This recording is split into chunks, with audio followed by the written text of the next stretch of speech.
Greetings to all our followers who are watching. Welcome to our second episode of Marriage, Twists and Turns. My name is Mbulelo Bikwani, one of the founders of Isiseko Family Institute. In this episode, we want to look at the common traits to those couples who weather tough times and come out on the other side still strong. It goes without saying that it's easier for couples to get along when life is on the high side and running smoothly. But during tough times that are characterized by strife, difficulty, and or uncertainty, holding on to peace and harmony becomes a very big challenge, an unwelcome challenge. It's those tough times that test the strength of your relationship and the foundation of your marriage. Marriage goes through seasons, as we all know. These seasons are your spring, your summer, your autumn, and your winter season. And in this podcast, we really want to focus on the winter season, which I call the season of winners. Winter is the season of creation through difficult weather conditions, rain, harsh cold weather, and storms. It is only after enduring all these conditions that we get into the spring, where we see the beauty that has been created by winter storms. Because winter storms do create beauty. Even in marriage, after you've weathered real winter storms and you come out on the other side, you come out much more closer, much more confident of your relationship, and much more really looking forward into the future, much more forward looking. So those are the benefits of a winter storm. It is only after enduring those storms that we really look at our marriage in a much more closer way. Hence, we call a winter season marriage a marriage created by not the difficulties of life, but by the manner in which a couple responded to those difficulties. Stressful events or even crises such as a job loss, death in the family, or difficult parenting issues are not likely. They are unlikely to single handedly break up a winter season marriage.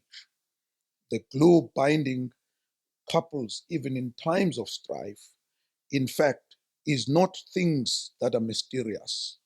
Relationship practitioners use different terms for them or group them in different ways, but have identified pretty consistent qualities amongst what they call resilient couples. Here is what couples who are able to weather winter storms together tend to have in common. And these things work for them, and they really make sure that they get better in these areas, that their marriages become marriages that are difficult to break. The first one is friendship that accepts each other as they are. So these couples have become friends that accept each other as they are. They don't want to change each other. They accept each other as they are. Research suggests the most important ingredient in sustaining a long term relationship is friendship that is emotionally accessible and emotionally available. This can show up in many ways. This friendship, this friendship that is available and accessible, can show up in many ways. But it is the answer to the question, will you be there for me when I need you? Or does in sickness and in health, till death do us part, still ring in your head? And that what makes the difference in these couples. Put in another way, couples who are able to weather tough times together tend to have established emotional safety and have to become comfortable with each other's vulnerability. Let me repeat that. Couples who are able to weather these tough times are couples who have created emotional safety and have come to be comfortable with each other's vulnerability. This is something that is not easy to achieve, especially in the midst of struggles. In the midst of struggles, we really don't create safety for each other. We are busy looking at what and focusing on what makes us struggle and forget really about each other. The beauty in that space of safety and security is that each one of these couples can be exactly who they are in that very moment of struggle and still be accepted and understood.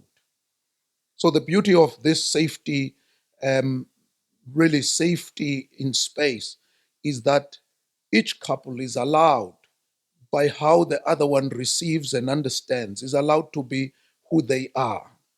But we do want to stress that as much as you are allowed to be who you are, as much there's freedom to be completely yourself, you must be careful that that freedom doesn't translate in becoming yourself in a negative way, because there are people who use and abuse certain spaces that are created in marriage for their own ends. So be careful that you don't translate this freedom to really making your spouse to accept mistreatment or even toddler tendencies from you. Couples who are emotionally accessible to each other prioritize making the other person feel safe, which requires respect as well as acceptance. I'm sure you will agree with me that you cannot feel safe with someone whom you realize that the person does not value you as a person. In that relationship where you are not valued as a person, as a human being, as who you are, you start not to feel safe, you start to become anxious, you start to have anxiety. The second trait that is found common in these couples is a trait where these couples know themselves as a couple, not as an individual, but as a couple. The way people react to stress differs greatly and has a lot to do with how we were brought up. Stress is one of those things that really um, shows who you are. So, how we deal with stress tells the other person who we are. Some people might yell when they are upset, for example, or tend to run away and avoid their spouse during stressful times. If the person you love is distant, it can bring about a kind of panic that you can call a child panic. It's a child when a child panics because they don't see their mom or their dad, or they don't see their caregiver within a, a safe space that they are in. And that panic is a panic that really makes you get worried. And it happens in marriage.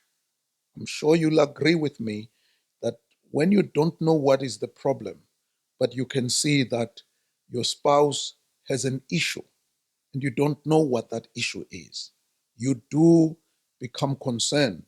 You do become a bit anxious to know what is it that is the problem with my spouse. In these cases, the ability to manage your own emotions therefore becomes extremely important. We know when people have trouble managing negative feelings, the spillover effects can negatively affect your relationship. If you are not able to manage your own really negative feelings, if you are not able to manage your own emotions, that failure or inability to manage your own emotions does spill over in your marriage in a way that is really rattling your relationship. There is know one way to react to stress, but having some awareness about our tendencies can help keep marital problems from escalating. One, once people recognize their patterns, meaning the patterns during stress, they can create more healthy interactions, more healthy responses. And when couples have some awareness about their spouse's response patterns, it can help them to be more helpful, understanding, and compassionate towards each other. The third trait in these couples is a trait of appreciation, where these couples appreciate one another. Appreciation and affection top the list of core qualities among strong, healthy couples. For appreciation to have a real impact on a marriage, it needs to be deep and authentic. It doesn't need to be a very shallow kind of appreciation. That kind of appreciation where you appreciate because you want something from your spouse, the quid pro quo kind of appreciation. This one, we're talking about a deep and authentic appreciation. Appreciation comes from words like this, where you hear your spouse saying to you, "Thanks for taking the rubbish out," or the rubbish bin out. And words like, "I recognize that we are going through a rough season right now, but I really can see that you are trying hard and you are trying your best. And I just want to say to you, I appreciate your efforts." Because these words give the assurance that I can see and appreciate your efforts. These are couples who tend to be mindful of pointing out the good in their spouse as opposed to the bad. They provide regular appreciation, which fills up their love tanks so their relationship can take the hit of tough times. Empty love tanks are always on the edge. They are ready to see the bad and the ugly. And it is empty love tanks that can't really take the rough times and the tough times. The fourth one is a trait about communication and collaboration. Couples who weather tough times communicate and work through problems collaboratively. Couples who are adept at resolving problems in a way that feels equitable are able to listen to each other and genuinely try to understand where the other person is coming from. Most issues in marriage are resolved just by listening in a way that is empathetic, in a way where you are trying to find out where your spouse is coming from. Because when you find where your spouse is coming from, in most cases, you are able to quickly resolve whatever issue is before you. We can't run away from the fact that today's married couples um, have a tendency, there's a really famous tendency in marriages these days where couples think the worst of each other. So if I don't know where you're coming from, I am thinking of the worst. But in this communication and collaborative problem solving, one of the key is for you to listen in a way that you would find where your spouse is coming from. Because having that understanding makes it easy to collaborate to find a solution that works for both of you, rather than a solution that one person loves and the other one hates. It's more thinking like, let's find something that works for the marriage. Facing problems together as a we feels and is regarded as more powerful in marriage. A team oriented couple does not get bogged down on winning at the expense of the other and the relationship. They That is not really what they are after. What they are after is to have a win-win situation between the two of you and making sure that you have found each other, because it's only when couples have found each other that we are able to resolve issues.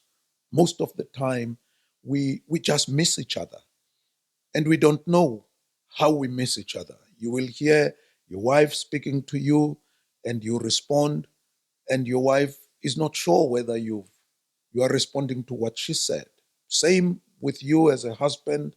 You say something to your wife or you ask a question, your wife responds, and when she responds, you are not too sure that she's responding to the question you asked.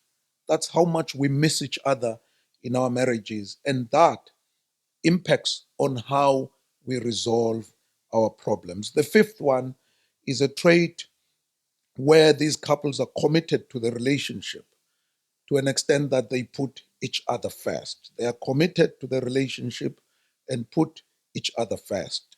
It has been pointed out for decades now that commitment is a key factor that determines the length of a couple's relationship.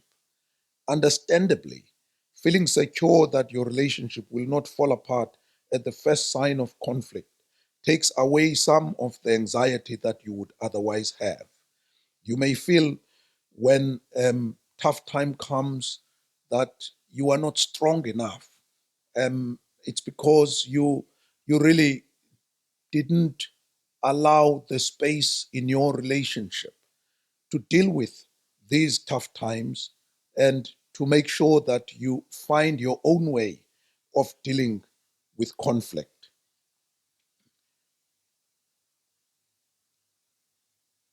There are a number of things that test commitment to each other. And one of these things is parenting. You must make sure that a deep commitment to each other should not fall by the wayside when you become parents. The more secure your relationship is, the more parenting becomes a joy. We always think we have to sacrifice so much for our kids, but one of the greatest gifts you can give children is having a good relationship with your spouse, because that is what you are modeling. That is what is giving them security and comfort. We all know by now that children will not do what you say, they will do what you do. The Enyobeni Tavern tragedy is a classical example of this principle. This has nothing to do with the parenting skills of the parents of the kids who were there, but it has something to do with us as adults in the country, where we just do things so transparently and openly, where our kids look at those things that we do and believe them and believe they are good things. One of those things is the whole things of glorifying alcohol in whatever we do. So that principle tells us that we need to make sure that we don't do things that are going to we are going to regret at the end of the day as not a good example for our children to follow. The final trait that these couples have is a trait where they say to themselves, you know what? It is okay if things are not okay. I think this is very important. If the two of you say to each other, you know what?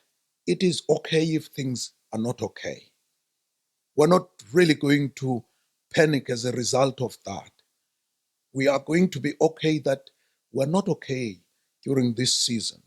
And we understand this is a season that will pass because every season pass. Couples able to pull through even after especially difficult times trust that things will always get better. Relationships have a high, low, and a flow. No relationship is all smiles. Sometimes couples feel distant from one another. The problem is not the natural ups and downs of marriage. It is when there is not enough space and safety for things to be temporarily difficult. Let me explain this. If the two of you don't have space for the other one to really be himself and not be bothered, um, really for an hour, for 2 hours, where you are going to see that I think my wife wants to be herself. I think my husband wants to be herself. If you don't create space for that, you're going to have a difficulty in marriage because there comes a time where, in a sense, you just don't want to talk to someone. You just want to be yourself. You just want to be on your own. And marriages that have created space for that are okay. They don't panic when that happens. They don't think that there is a problem when that happens. I want to say to you, allow space for things not to be okay with each other, as long as you talk about that. As long as you talk about, let's allow ourselves space for processing this season of not being okay. I really want to say to you, as couples who are listening, if at this stage you are going through a tough time, if at this stage you are going through a difficult patch, you are going through a season that things you think is not coming to an end, I want to say to you, as a word of hope, that on the other side of deep pain, the pain you are going through, there is joy. But unfortunately, you have to get to the point of joy. And I really ask God to accompany you on this journey of joy, because this is a journey of joy. You may still be on the side of pain, but there comes a time where you are going to reach a stage where you really overcome the pain and you will be starting a season of joy. And when that happens, I have no doubt you will realize that marriage is of God, marriage comes from God, and marriage is to glorify God. Thank you very much.